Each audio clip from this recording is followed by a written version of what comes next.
Olá pessoal, por favor inscreva-se no meu canal do YouTube, deixe o seu like e clique no sininho para receber notificações sobre novos vídeos. Obrigado. Ainda no versículo 3 de Judas. Vimos no vídeo anterior que somos exortados a contender, a batalhar pela fé. Aqui vamos falar sobre a fé que foi entregue aos santos.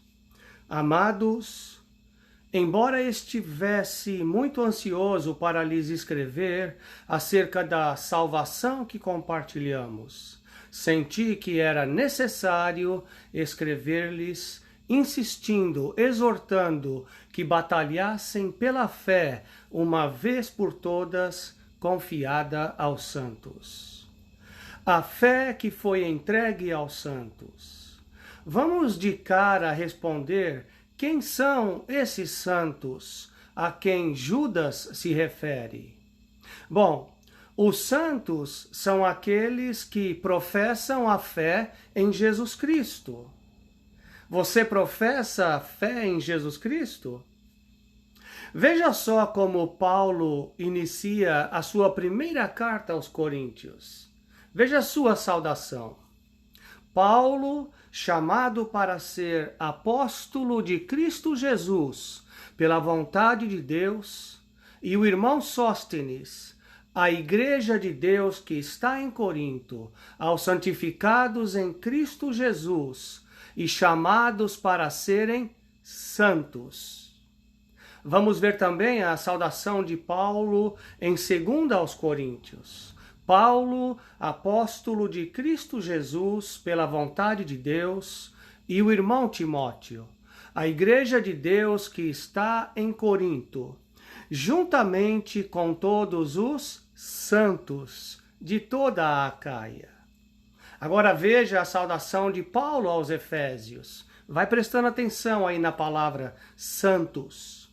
Paulo, apóstolo de Cristo Jesus, pela vontade de Deus, aos santos e fiéis em Cristo Jesus que estão em Éfeso.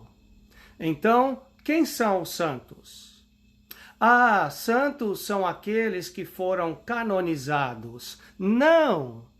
Nós acabamos de ler que os santos são aqueles que invocam em toda parte o nome de Jesus Cristo.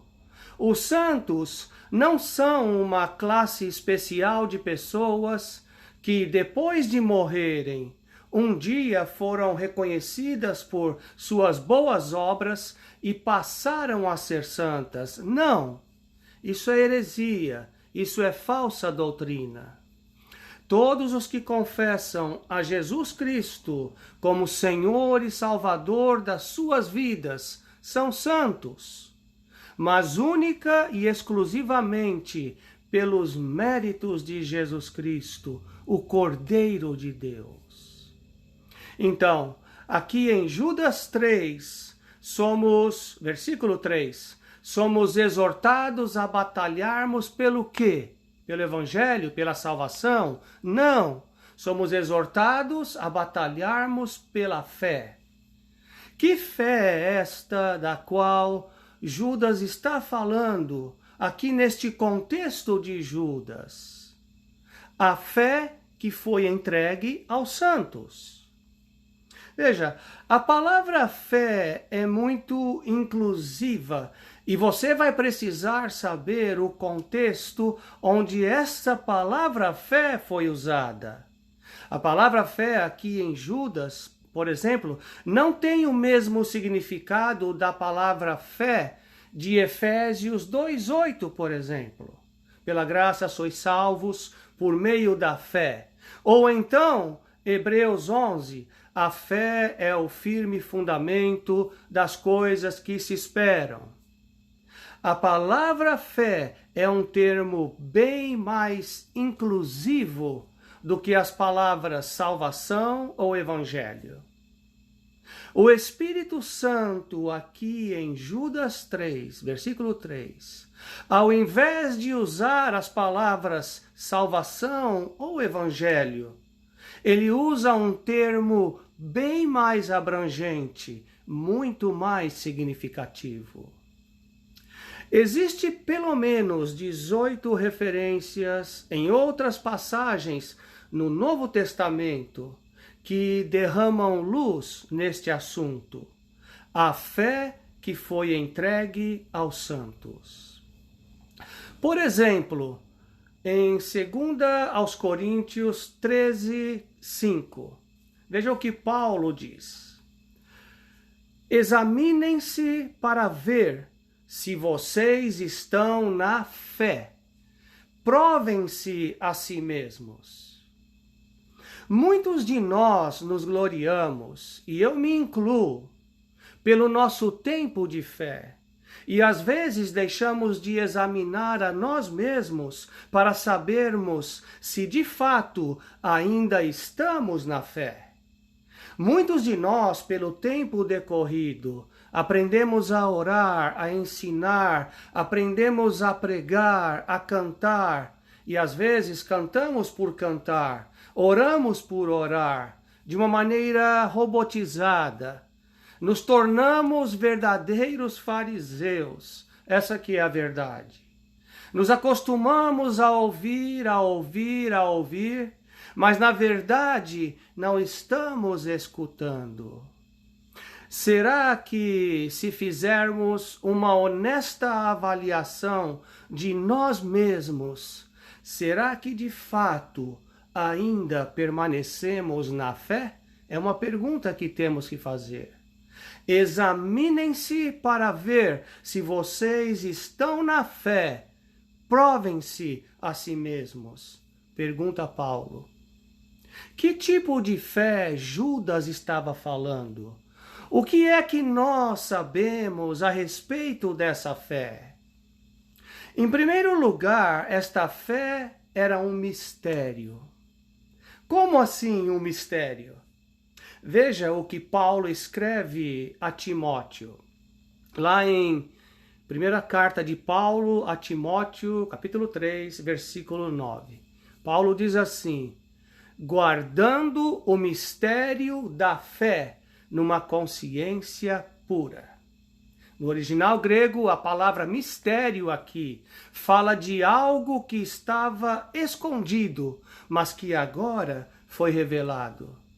O mistério da fé, que na verdade é a revelação da pessoa de Jesus Cristo. O mistério da fé que estava escondido, mas foi revelado.